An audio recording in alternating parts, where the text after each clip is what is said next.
Okay, so in today's video, what we're going to talk about is summer seller showing tips. These are the tips if you're going to put a house on the market and you're still in the hot months, the summer, going back into the back to school months, what you may want to know to get your house sold. And so when the people walk in, they have a good experience, because believe me, it matters. Hi, I'm Jason Wilson with Ursuline Associates. Thanks so much for tuning in. Please give us a thumbs up and or comment below. We would love to hear from you. Consider subscribing to the channel. We appreciate that you're here. Let's get into this.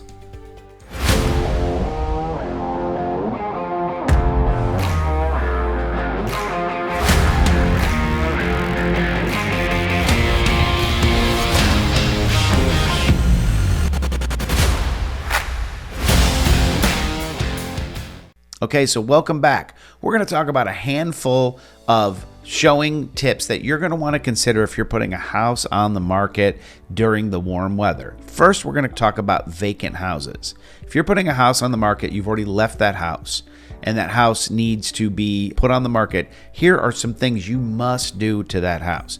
Number one, hire a professional cleaner. I know that people have different versions of what a clean house looks like. But when you hire a professional cleaner and they do the details on this, it really helps, because when you walk into a completely empty house, the dirt in the corners, what happens to the baseboards, whether or not the intake on the fans or the return air grills are full of dust, all that stuff kind of shows, including scuffs in the paint, all these things. So cleaning professionally will help, especially if you don't have a budget to fix the property up. Cleaning will go a long distance. Number two, put the air conditioner down to 76 degrees or better. Here's the reason you're going to do that. If the house is empty, and let's say the weather is somewhat tepid outside and rainy, if you keep that thing at 76, 77, 78 degrees and the house is well insulated, it's not going to run very much, which that vacant house smell can start to creep up on it, which, believe it or not, has an effect. Now, that may sound stupid, and I agree that buyers walk in and they should be like, it's a house, right? They make it smell like whatever they want. However, what it does is it affects people subconsciously, and they're like, I don't think I like this one. I'm not really sure why. I can't articulate it. If they can't say the layout doesn't work for me, or I don't like the feature, or it needs too much work, those are things, it becomes subliminal to them, and it could be that they just say, well, it smells weird. So if you run the air conditioner down, especially around that 74 to 75 degree temperature, the unit will be cycling on and off. It will pull moisture from the property, and it will help prevent that vacant house smell. Tip number three, and our final tip for vacant houses.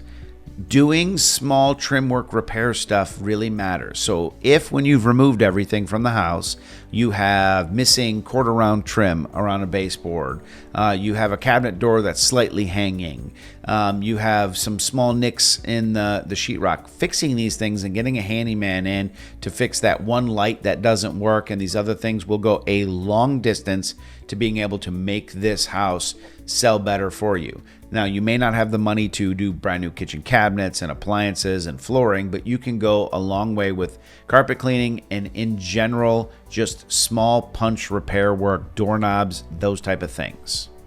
All right, tip number four. Now, this is going to be for the houses that are occupied.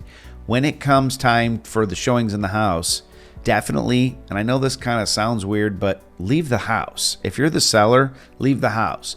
Buyers want to be able to say their honest opinion, and what I can tell you is people like to spare feelings, so if confronted face to face, they're going to lie to you. They want to feel good. It's socially acceptable to say, wow, this house is wonderful, thank you so much. And then when they leave, the seller, sometimes, I've experienced this, they call me like, well, they love the house, they said all kinds of nice things to me, and then they don't make an offer. And I have to call and say, okay, so you really like this house, you want to make an offer? And they're like, no, it just, it was awkward. They were sitting there staring at me. So I just told them it was a nice house. And that's what happens. They want to be able to have a conversation where they walk around and one spouse says to the other, I don't like it. And then the wife says, well, I do for this reason. Well, could we fix this? They want to have those honest conversations. And so be gone. Tip number 5. If you have pets, take the pets with you. Now, as a backup option, I know this is not possible all the time, but you can crate the pets and the house can be shown very safely. But some people, if they hear a barking dog, they're terrified of dogs. They may just opt not to see your house, or they're distracted by their internal fear of hearing the barking that they're not really paying attention. You ever gone through a house and somebody comes back and says, that was missing this in this room, or it was painted a weird color in this room, and you're like, I must have missed that. Why did you miss it? Well, you were either distracted by something else in the house or your mind wasn't present, right? So those are going to be big things. So if you can take the dogs with you, please do. If you can't, obviously creating them in an area that's less desirable to look at, like an unfinished basement area, as long as it's weather appropriate for the animal. We don't want to put the animals in any danger, or even perhaps a garage, as long as it's not too hot. Those type of areas are more basic, and even though people want to look at them, they're not nearly as important as a master bedroom, a master bathroom, a kitchen, or any other area that people would frequent. Tip number 6, when you get ready to leave your house, turn all the lights on. Just like when we do photography in the house, we want the lights on and the fans off. You're going to want the lights on and the blinds open so that when they walk through the house, all the natural light can get in there, all the artificial light can be in there, so the place doesn't feel dark and dingy, and it really helps enhance that overall feel that people get when they come into the house, because how people feel really, really matter. So those are our 6 tips that we're going to give right now for showing property in the summer months.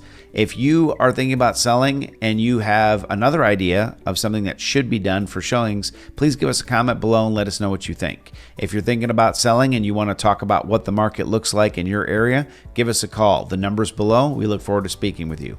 Thanks so much. I'm Jason Wilson with Ursuline Associates.